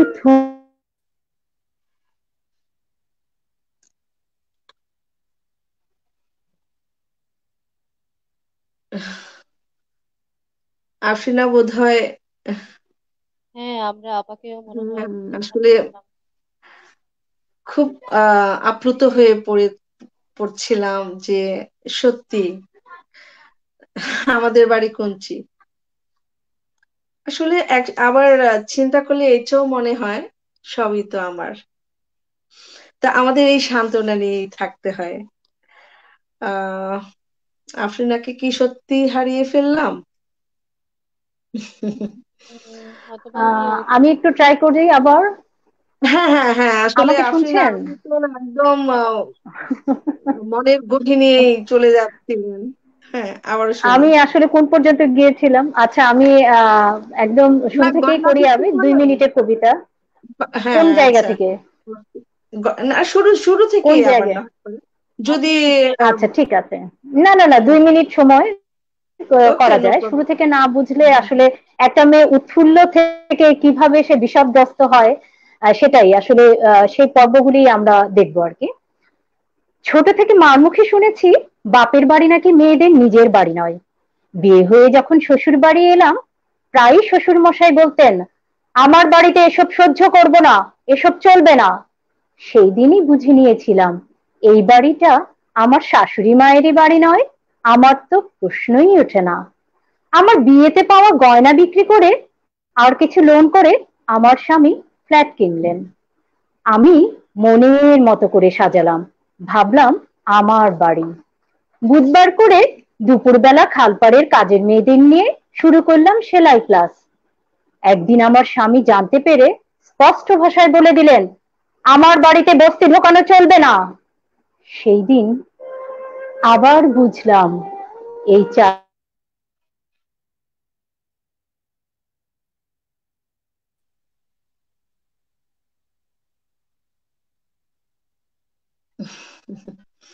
আমরা আসলে আবার মনে ইম্পর্টেন্ট হয় হারালাম। জায়গাটাতে এসে মানে বাংলাদেশের সে ইসে হ্যাঁ, তো বাংলাদেশের এটা বোধহয় ইন্টারনেটেরই একটু দুর্বল। সমস্যা। তো যাই হোক, আমরা মনে হয় আফরিনার কাছ থেকে বিদায় নিতে পারবো কিনা। আসলে কি বলবো, সুমা, তোমার কি কোনো কিছু বলার আছে হ্যাঁ, জি। এই আমি মেয়েদের একটু ঠিকানা নিয়ে? বাড়ির ঠিকানা আসলে উম এটা তো খুব আপেক্ষিক একটা বিষয়। মানে যতই হুম। বলি না কেন, আহ, যতই বলি না কেন যে এই কৈশোরে বাবার বাড়ি, আবার যৌবনে স্বামীর বাড়ি, বৃদ্ধাবস্থায় আবার ছেলের বাড়ি, আসলে সব বাড়িতেই তো মা হচ্ছে প্রধান। সব বাড়িতে মা বিহীন বাড়ি, যত মানুষই থাকুক না কেন, বাড়ি ভর্তি যত মানুষজন, যত স্বজন আত্মীয় স্বজন থাকুক না কেন, মা ছাড়া তো কোনো বাড়ি পরিপূর্ণ না, আনন্দময় না। হ্যাঁ, আমরা আফরিন আপাকে আবার পেয়েছি। আপনি না আবার চলে আসছেন, আমি একটু ডিস্টার্ব করি সময়কে। আচ্ছা, আপনি না হয় মিউজিকটা ছাড়া, মিউজিক ছাড়াই আমরা শুনি। না না, মিউজিক মিউজিক ছাড়াই, মিউজিক তো আসলে নাই এইভাবে। আমি ছেলের আচ্ছা প্রসঙ্গে চলে আসি, মানে স্বামীর পর্ব শেষ, এখন ছেলের প্রসঙ্গ। আচ্ছা তারপর আচ্ছা। ছেলে এসে বলল, বাবা তো নেই, এবার বাড়িটা ভাড়া দিয়ে এবার চলো আমার বাড়ি। মনে মনে হাসলাম। তারপর একটু থমকে কাউকে কিছু না বলে বেরিয়ে পড়লাম পথে। হয়তো নিরুদ্দেশের বিজ্ঞাপন বার হবে, কিন্তু জানেন, আমি নিরুদ্দেশ নই। আমি নিরুদ্দেশ নই, আমারও উদ্দেশ্য আছে। আজও আমি বাড়িটা খুঁজছি। ধন্যবাদ। আমি জানি না এটা ভালো লাগার মতো কবিতা কিনা, কিন্তু আমি খুব ফিল করি যে অনেক ভালো আসলে লাগার কথা। আমার বাড়ি কোনটা।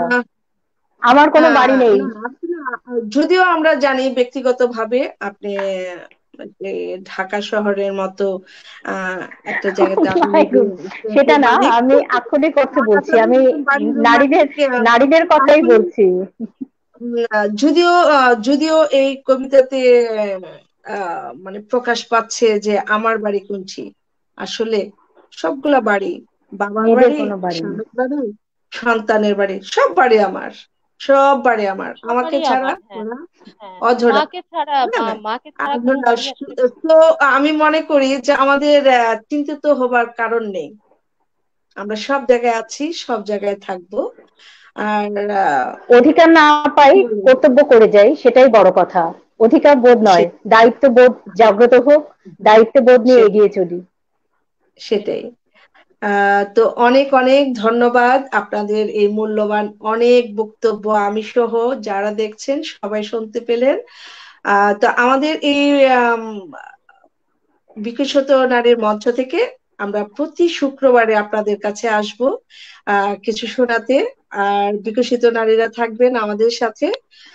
তো আবারও আগামী শুক্রবারে আপনাদের সাথে দেখা হবে, সেই প্রত্যাশা নিয়ে আজকের মতো বিদায় নিচ্ছি। সবাই ভালো থাকবেন, সুন্দর থাকবেন, সুস্থ থাকবেন। হ্যাঁ। আল্লাহ।